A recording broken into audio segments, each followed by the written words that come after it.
আসসালামু আলাইকুম এভরিওয়ান। সবাইকে জানাই চাঁদ রাত মোবারক।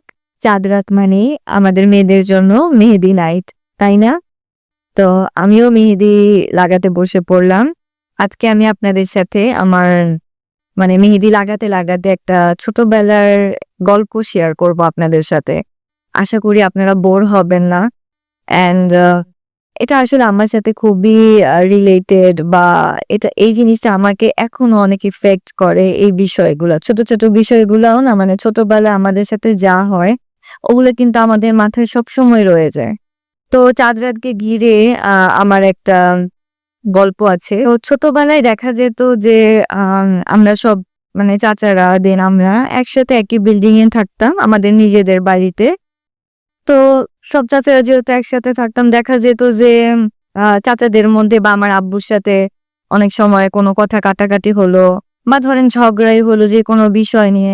তো দেখা যেত যে আমার আব্বুর আসলে ৩ ভাই। তো ৩ ভাইদের মধ্যে কখনো একসাথে ওরকম বন্ডিং ছিল না। সব ফ্যামিলি তো আর এক হয় না। তো আমাদের ফ্যামিলিতে একটু এরকমই। তো যার জন্য দেখা যেত ঈদ আসলো, এখন আমার বড় চাচার সাথে আমার আব্বুর আ কোনো কথা কাটাকাটি লাগছে যার জন্য আমরা তাদের বাসায় যাচ্ছি না বা তারাও আমাদের বাসায় আসতেছে না। এখন বিষয়গুলো কিন্তু বড়দের মধ্যেই হয়। বাট এই জিনিসটা কিন্তু আপনার বড়রাই আমি তো আমার আব্বু সবার ছোট, তো আমরাও ছোট। কিন্তু দেখা যায় যে বড়রাই ওই জিনিসটার ক্রিয়েট করে যে কথা কাটাকাটি হইছে তো এখন আর যাওয়ার দরকার নেই ওর বাসায় বা ওর সাথে কথা বলার দরকার নেই। তো এরকম চাঁদ রাতে তো শপিং আম্মু সব আমাকে করে দিত, মেহেদি এনে দিত। কিন্তু এখন কথা হলো আমি মেহেদিটা লাগাবো কার কাছে? মেহেদি লাগাতে আমি কার কাছে যাব? তো তখন আমার চাচাতো বোন ছিল। তো ওর কাছে আমি মেহেদি লাগাতাম। ও ছাড়া আর কেউ ছিল না মেহেদি লাগানো। এখন দেখা গেল একই যে আপনার ওদের সাথে আব্বুর ঝামেলা, কথা কাটাকাটি হইছে। তো ওরা আমাদের সাথে কথা বলে না। অ্যান্ড আমিও ছোট ছিলাম। আমিও ভয়ে যেতাম না যে ওদের সাথে তো এখন আব্বুর কথা কাটাকাটি হইছে। এখন কি যাওয়া ঠিক হবে কিনা? তো কি করতাম আমি না যেতাম না। অ্যান্ড ও কি করতো সবাইকে মেহেদি লাগায় দিত।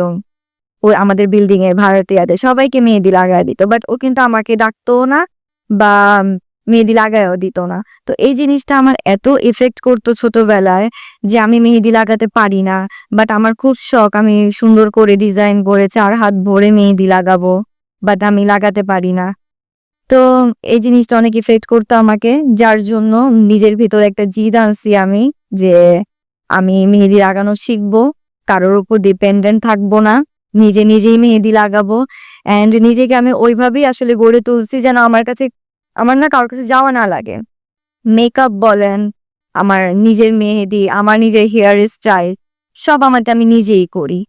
তো প্রতি বছরই আপনার চাঁদ রাত আসলে আমার ওই মোমেন্ট গুলা চোখে ভাসে যে আ একটুখানি মেহেদি লাগানোর জন্য আমি কত মন খারাপ করতাম।